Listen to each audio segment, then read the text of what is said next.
ભગવાન જગન્નાથની રથયાત્રા પૂર્વે ઇસ્કોન મંદિરમાં ભગવાનને 56 ભોગ અર્પણ કરવામાં આવ્યો હતો। છેલ્લા 5 દિવસથી ભક્તોએ ભક્તિભાવ સાથે પ્રસાદની તૈયારીઓ કરી હતી। ત્યારબાદ ભગવાનને મહાભોગ ધરાવી ભક્તોમાં પ્રસાદનું વિતરણ કરવામાં આવી રહ્યું છે। ઇસ્કોન મંદિરના પ્રમુખ જય ગોવિંદાસે જણાવ્યું હતું કે અષાઢી બીજ નિમિત્તે મંદિર ખાતે અંદાજે 20,000 ભક્તો માટે મહાપ્રસાદની વ્યવસ્થા કરવામાં આવી છે। બપોરે હજારો ભક્તો પ્રસાદનો લાભ લઈ રહ્યા છે, જ્યારે સાંજ સુધીમાં મોટી સંખ્યામાં ભક્તોને મહાપ્રસાદ પીરસવામાં આવશે। તેમણે જણાવ્યું કે ભગવાન જગન્નાથજી તેમના પ્રસાદ અને કૃપા માટે વિશ્વવિખ્યાત છે।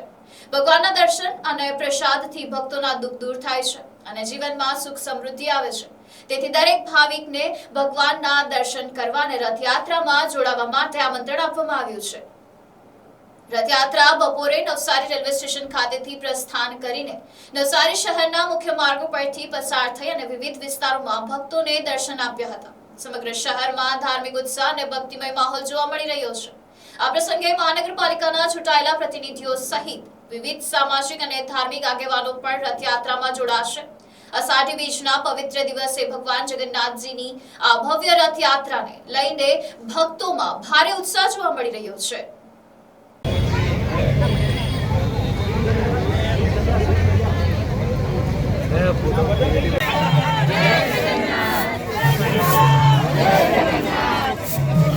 Jagannath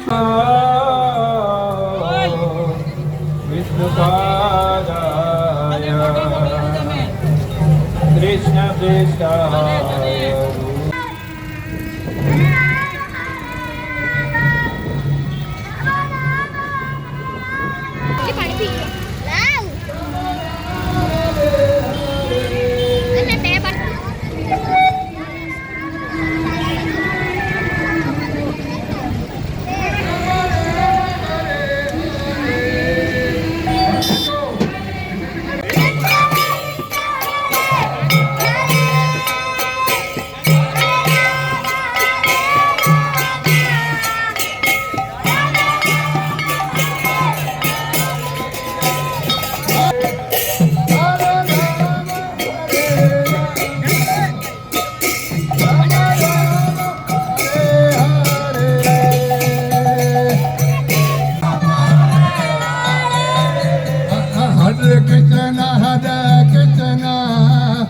Krishna Krishna Hare Hare Hare Rama Rama Rama Hare Hare Hare Krishna Krishna Hare બધા બોલો, બધા બોલતા નથી।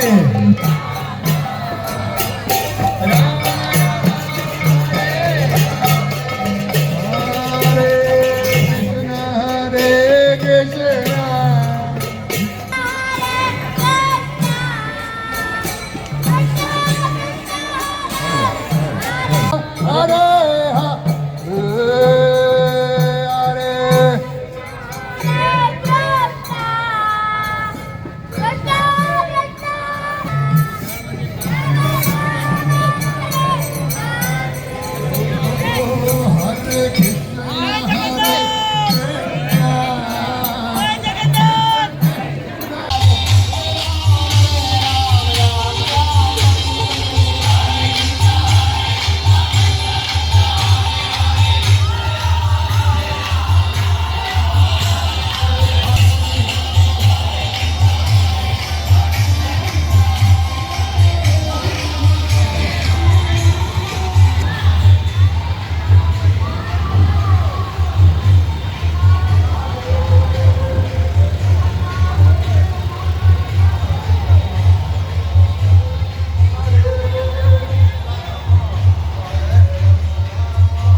ચેતના કૃષ્ણ કૃષ્ણ હરે રાધે હરે રામ રામ રામ હરે હરે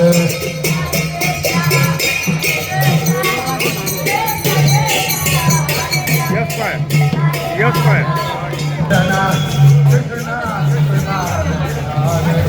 હરે રામ જરૂર હોય કેવું જોરથી બોલો જોઈને જોરથી બોલો હરે કૃષ્ણ કૃષ્ણ કૃષ્ણ હરે હરે હરે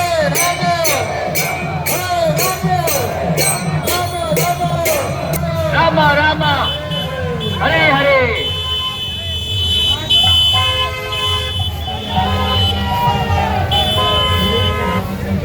હરે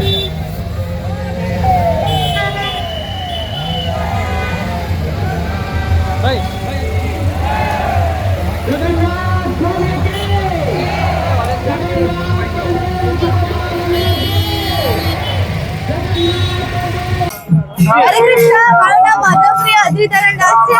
અમે આ 12 વર્ષથી અમે ઇસ્કોનમાં જોઈન થયા છે અને અમે આ અમારી 13મી રથયાત્રા છે. અમે અમારા ભક્તો એટલા ઉત્સાહિત છે કે મહિના પહેલા આટલી ભવ્ય રથયાત્રા થાય છે કે હવે આગે તમારા બધા ભક્તોને સહકાર છે કે તમે બધા આવો અને આ રથયાત્રામાં જોઈન થો અને ભગવાનને લાભ લો. આ ભગવાન સ્વયં આપણને દર્શન આપવા આવ્યા છે તો તમે આ મોકો ચૂકશો નહીં અને ભગવાનના દર્શન કરવા આવો. જે કોઈ આ ભગવાનને રથ કહે છે તે આ બીજી વખત આ મનુષ્ય અવતાર આ જગત છોડીને ભગવાનના ધામમાં ફરીથી આ જગતમાં નહીં આવશે તો તમે આ મોકો જરૂરથી લઈ ચૂકશો. હરે કૃષ્ણ, જય જગન્નાથ. મારું નામ રાધિકા હરીશભાઈ સોલંકી છે. હું આજે મારી સ્કૂલ માટે એક્ઝામ હતી તો પણ હું આજે એટલી ઉત્સાહી હતી ને મારા મમ્મીને ફોન કરીને બોલાવ્યા કે મને લઈ જાઓ, મારે રથયાત્રા ખેંચવી છે. કારણ કે કૃષ્ણ ભગવાન એવા છે કે આપણે રથ જેટલું ખેંચે એટલું ઓછું છે. આજે મને એટલી ખુશી થાય છે કે કઈ હું માનતી નથી કે હું એમ થાય છે કે આજે આખો દિવસ કૃષ્ણ ભગવાનની સાથે જ રહું. Thank you. આજે રથયાત્રામાં એટલે આવ્યા છે કે દુનિયામાં એક જગન્નાથ પ્રભુજી એવા છે જે પોતાનું ગર્ભગૃહ છોડીને પોતાનું ઘર છોડીને ભક્તો માટે બહાર દર્શન આપવા માટે આવે છે. તો આપણે બધા એટલું તો કરી જ શકીએ કે જેને ભગવાન પોતાનું ઘર છોડીને આવે છે તો આપણે પણ એમના માટે પોતાના કામ પોતાનું બધું મૂકીને એમને જોવા માટે આવીએ, એમના દર્શન લેવા માટે આવીએ. એમના સાથે લાગણી અતૂટ છે, એવી છે કે જે શબ્દોમાં વર્ણન નહીં કરી શકાય. બહુ જ સારું લાગે છે. એવું લાગે છે હવે રથયાત્રા સિવાય બીજું કઈ નથી જોઈતું. બસ રથયાત્રા મળી ગઈ, બધું મળી ગયું. જય જગન્નાથ, જય જગન્નાથ, જગન્નાથ સ્વામી કે જય. જગન્નાથ રથયાત્રા અષાઢી બીજની આજે સ્ટેશનથી નીકળી ગઈ છે અને સિવિલ હોસ્પિટલ કાદંબરી પાસે પહોંચી છે. જે ભક્તોને લાભ નથી લીધો એ ભક્તોને લાભ લેવા વિનંતી. ખાસ કરીને કીર્તનનો લાભ લેવા અને પ્રસાદનો બેવનો લાભ લેવા. બે વસ્તુ કરવાથી ભગવાનની સેવા થાય છે અને ભગવાન ભગવદ્ ગીતામાં કહે છે સ્વલ્પમસ્ય ધર્મસ્ય ત્રાહેતો મહતો ભયાત. જે વ્યક્તિ થોડી અંશી પણ ભગવાનની સેવા કરે છે એને ભગવાન રાયનું પહાડ બનાવીને આપે છે. તો પોતાનું જીવન ધન્ય બનાવવા બધાને લાભ લેવા વિનંતી. આ રથયાત્રા અત્યારે સ્ટેશનથી ચાલી લાઇબ્રેરી જશે, ત્યાંથી પ્રજાપતિ આશ્રમ થઈ, નગરપાલિકા થઈ, સંસ્કાર ભારતી, મંગોડિયા, વલ્લભ એસ્ટેટ, સિંધી કેમ્પ અને સર્કિટ હાઉસ થઈને ડીમાર્ટ પાસે ઇસ્કોન મંદિર જશે. ત્યાં પણ રાતના 10,000 ભક્તો માટે પ્રસાદ છે તો એ પ્રસાદનો ત્યાં પણ લાભ લેવા વિનંતી.